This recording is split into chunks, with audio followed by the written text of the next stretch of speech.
जय हो करवा माता की, जय माता पार्वती की, जय शंकर भगवान की, जय श्री गणेश की। करवा चौथ की व्रत कथा सुनेंगे इस वीडियो में। आइए पढ़ते हैं करवा चौथ की कहानी। बहुत समय पहले की बात है। एक साहूकार के 7 बेटे और उनकी एक बहन करवा थी। सभी 7 भाई अपनी बहन से बहुत प्यार करते थे, यहाँ तक कि वे पहले उसे खाना खिलाते थे और बाद में स्वयं खाना खाते थे।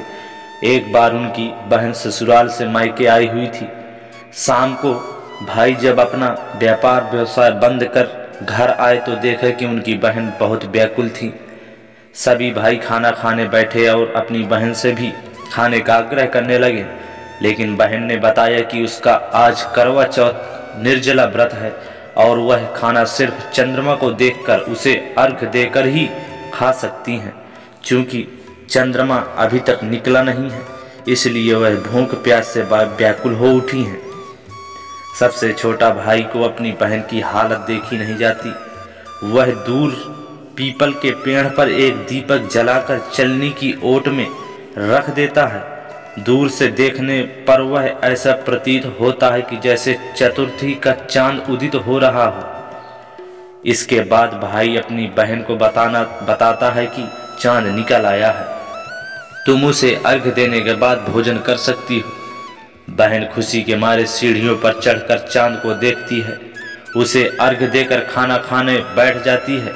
वह पहला टुकड़ा मुंह में डालती है तो उसे छींक आ जाती है।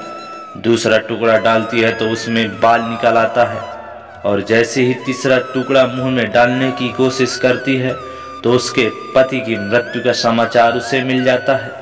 वह बौखला जाती है।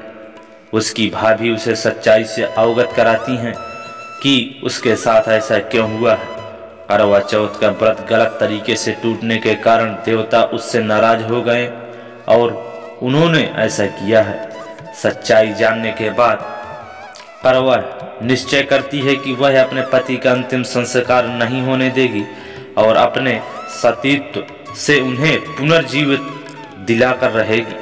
वह पूरे 1 साल तक अपने पति के शव के पास बैठी रहती है, उसी की देखभाल करती है।